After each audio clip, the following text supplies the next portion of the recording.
We are back this week and revisiting an older episode on the Hoatzin. If you've been watching The Americas on NBC, you saw Tom Hanks talk about the Hoatzin in their Amazon episode. We were super excited to see that. The Tooth and Claw guys also talked about a Hoatzin recently in their episode on Julianne in the Jungle. The Hoatzin really having a moment right now. We're also starting to release videos of some of the birds that we discuss on YouTube and on our socials. If you check us out this week, you'll see a really cool video of Shannon and the Hoatzin at the Field Museum, so make sure to check that out. Lastly, we're lucky enough to have Jacob Drucker join us for this episode. Jacob joined us earlier to talk about Hawaiian honey creepers, and stuck around to talk about Hoatzins, and we were super thrilled about it. Jacob joins our usual hosts, John Bates, Shannon Hackett, Amanda Marquart, and myself, RJ Pohl. Okay, go grab your binoculars, and let's get into it. All right, well, should we get into the am I saying it right, the Hoatzin? Yep. Okay. So Shannon, you suggested doing this bird, and I wasn't familiar with it, and the more we've been researching, we're so excited.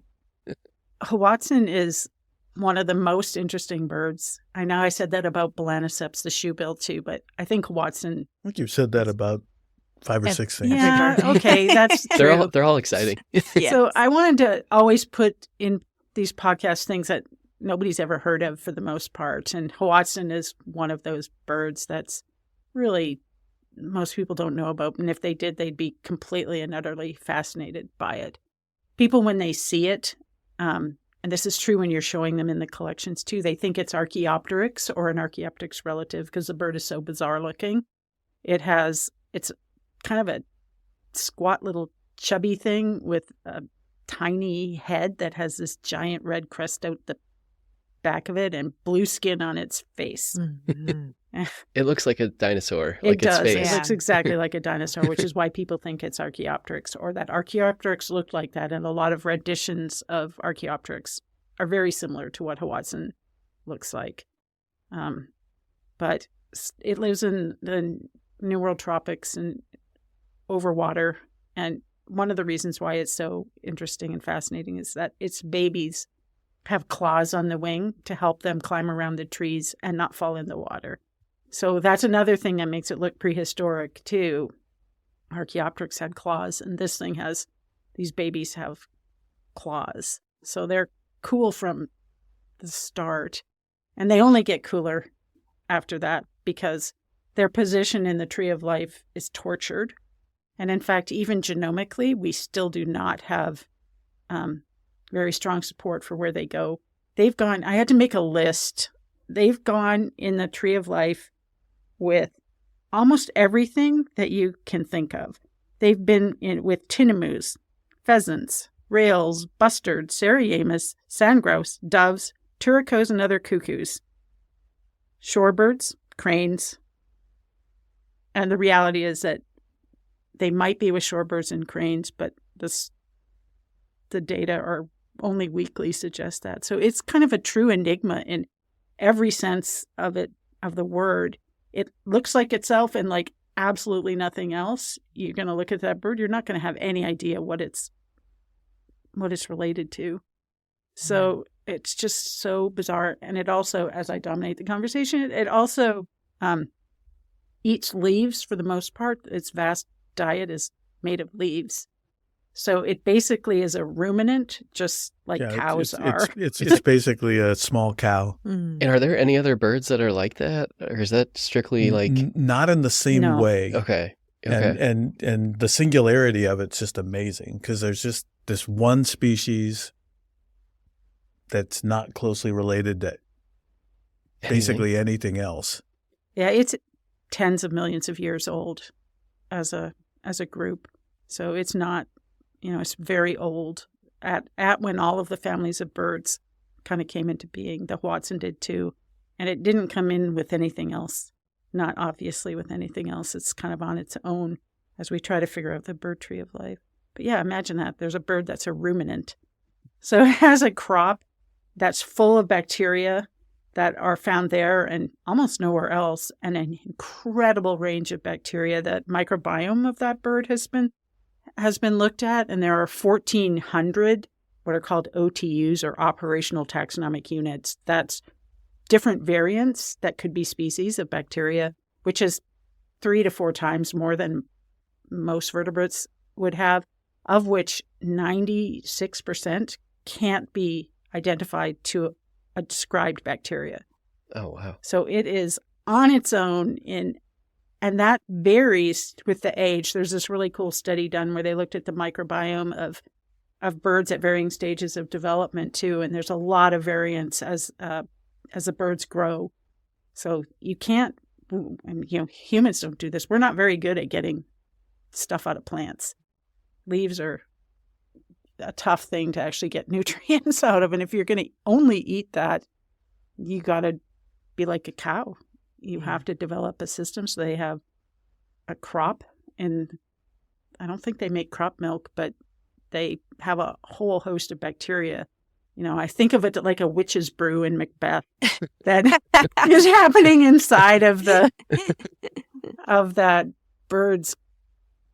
And so they don't move around a ton because of that, right? Well, because they're so that's an interesting aspect of this that I find fascinating about them, which is that, again, you would think for a bird that is that primitive, and if you actually see them, they look like they couldn't fly across a small stream. I mean, they literally have these rounded wings and long tails, and they look like they're just going to drop into the water. And yet they're found all the way through the entire Amazon basin, the Orinoco basin, and they even get around the upper edges of the Guianas in terms of their distribution. And nobody's never done a genetic study looking at them, which I think would be really fascinating, because a hypothesis for a bird that seems to disperse that poorly would be that there would be tons of structure, and it won't surprise me if there's actually almost none, that they actually somehow maintain connectivity and gene flow or something. I don't know. I mean, they're definitely a very enigmatic bird in that sense. And they stink. Yeah, They're called a stink bird for real, and you can smell it in the specimens. If you go smell in the it, specimens, you can smell it. you can Really? smell it. Wow. They smell like poop. Yeah.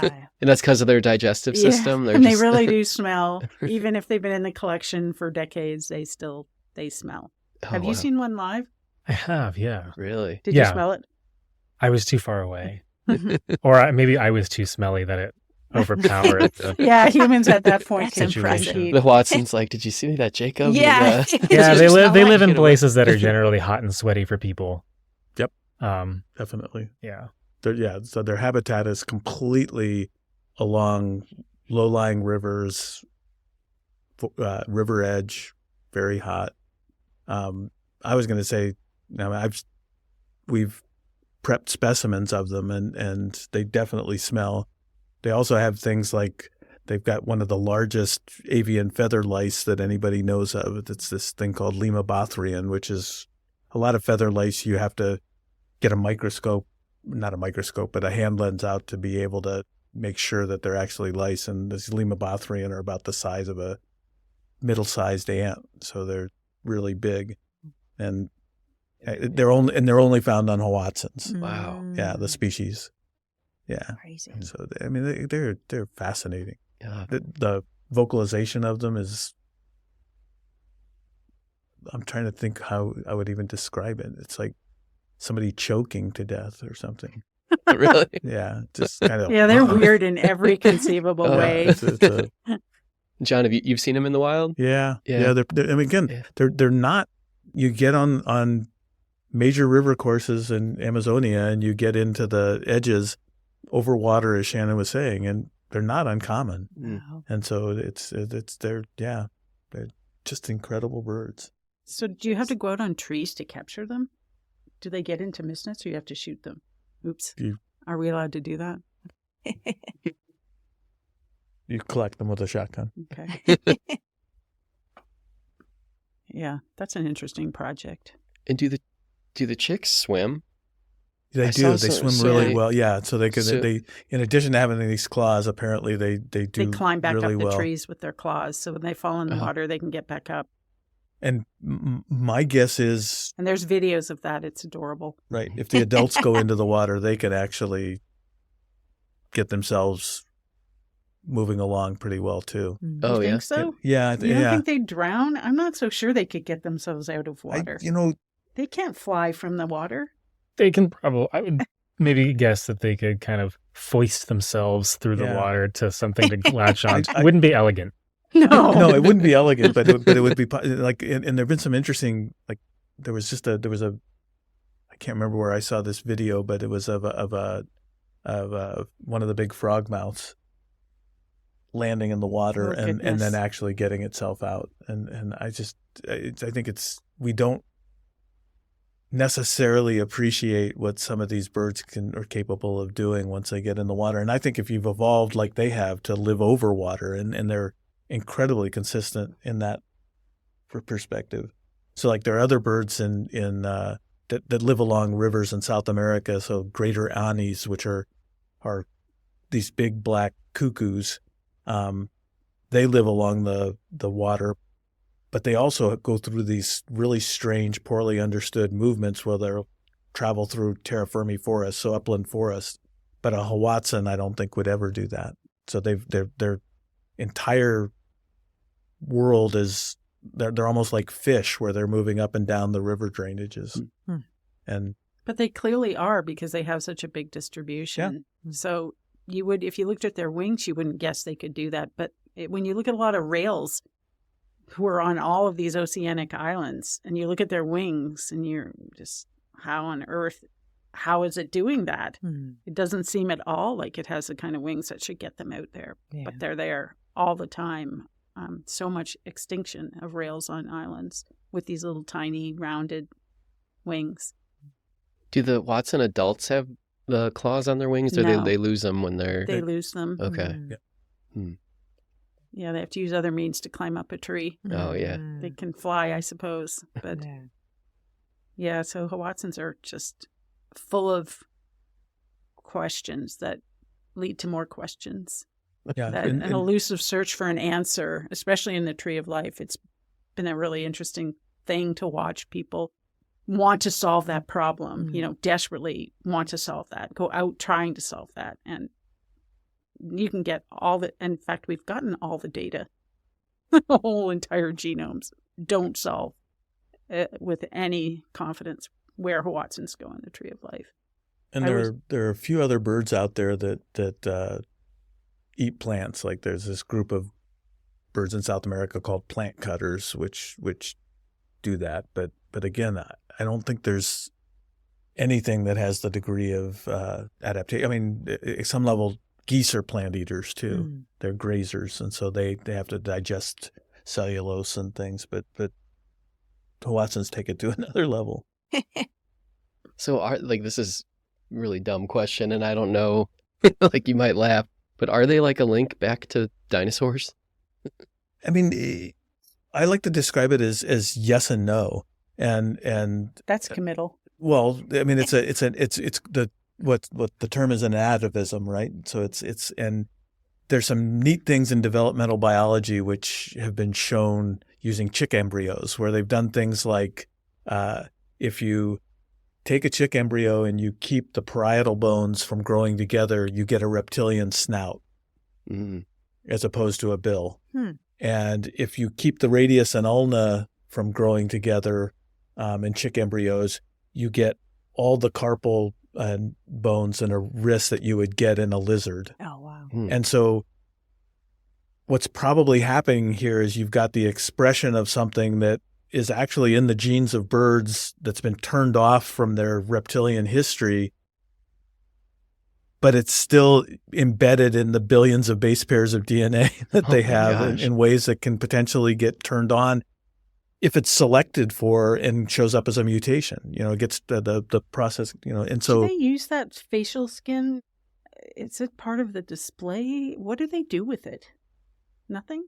I mean, I don't know whether anybody's. I mean, they're actually kind of hard birds to sit around and watch. Not that I think nobody's done it, but I can't think of I don't know that people have watched courtship in Hoatzins. It wouldn't surprise me that nobody has. You need a boat. Yeah, you need a boat, and you need to spend a lot of time in that boat. And they can also.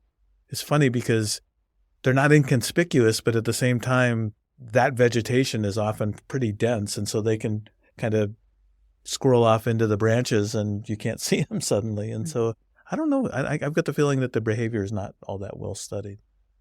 I was part of a genomic study from the group called the B10K or Bird 10K. And that paper was published from this consortium 2 years ago somewhere. And again, the Hoatzin is an enigma in that even.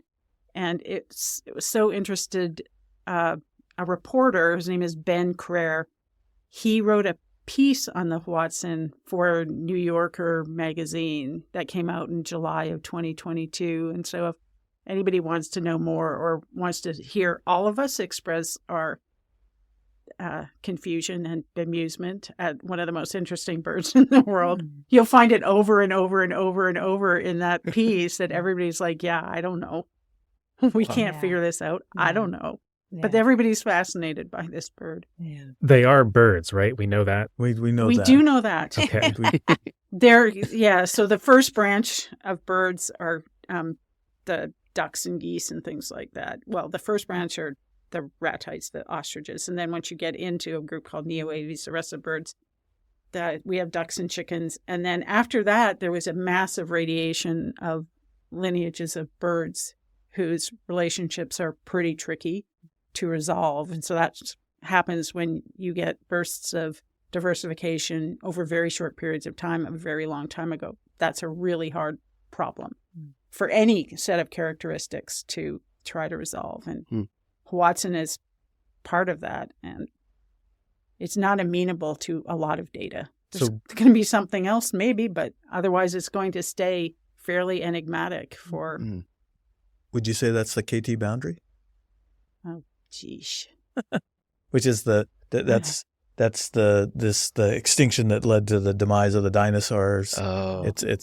There was a asteroid that hit the Earth and basically wiped out lots of things. And as I'm saying this, I'm just thinking it hit somewhere off Yucatan and probably killed everything for maybe thousands of miles in any direction. And so it makes you wonder whether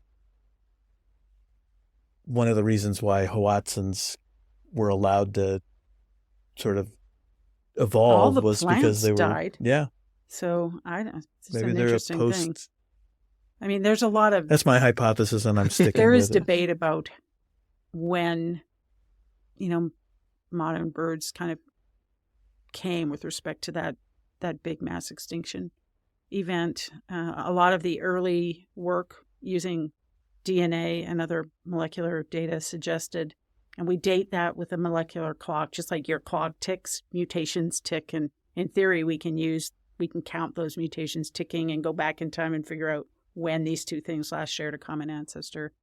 And a lot of DNA work showed that to be well before the fossil record talked about these birds being in existence. And so there's a time lag. Some of that makes sense. It takes a while for things to fossilize and a while to find the fossils. So that there's a difference isn't surprising, but some of these differences were really substantial.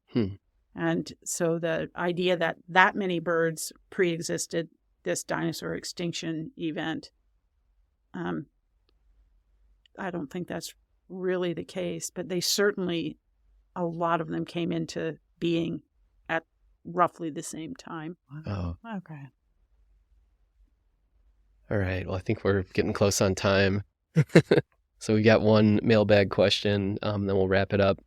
So this is from Pam from Steamboat Springs, Colorado. And Pam says, I saw a story online about a parrot that went missing as a pet for a couple years. It was found 2 years later and learned how to speak Spanish. Could this be true? 100% it's true. And it probably spoke Spanish in the accent of the person who had it.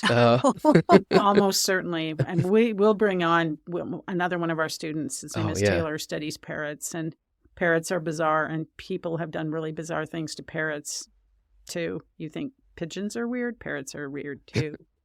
But, yeah, that's absolutely true. They're incredible mimics. And don't forget that parrots are the closest living relatives of the cardinal you have in your backyard. Wow. So the tree of life has taught us that. And there's really interesting questions about vocal learning that come from knowing the tree of life.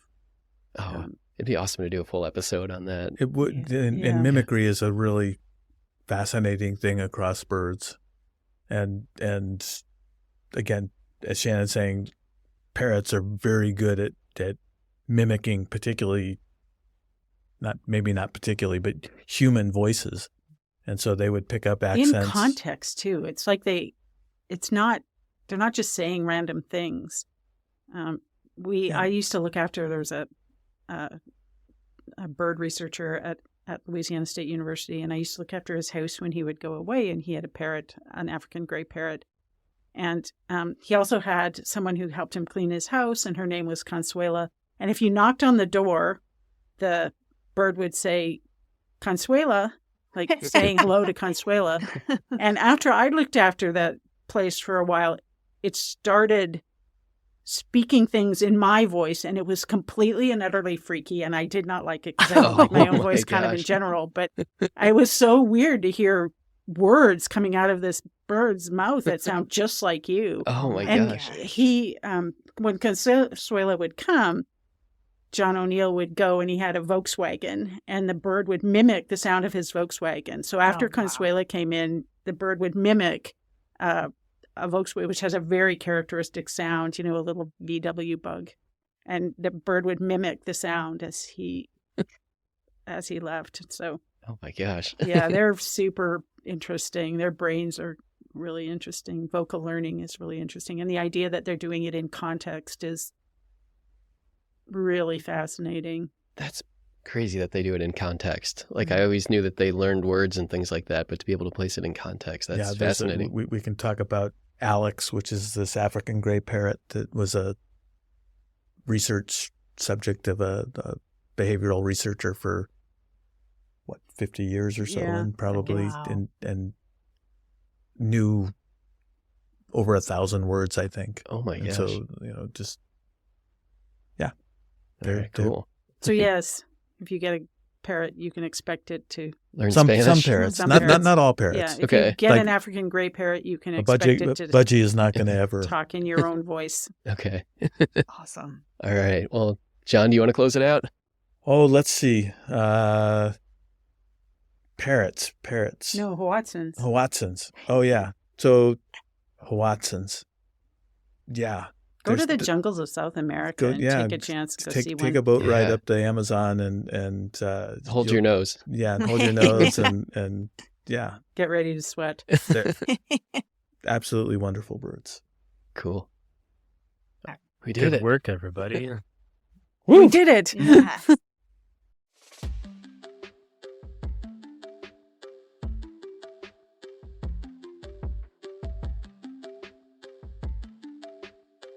Thanks everyone for listening. You all are incredible for being a part of this with us, so thank you. Reminder, if you have a question for us, you can reach us at podcast.birdsofafeather@gmail.com. If you're enjoying this, please leave us a review in the podcast app and share this with someone who you think would enjoy it. All right, see you all next week. Love you all.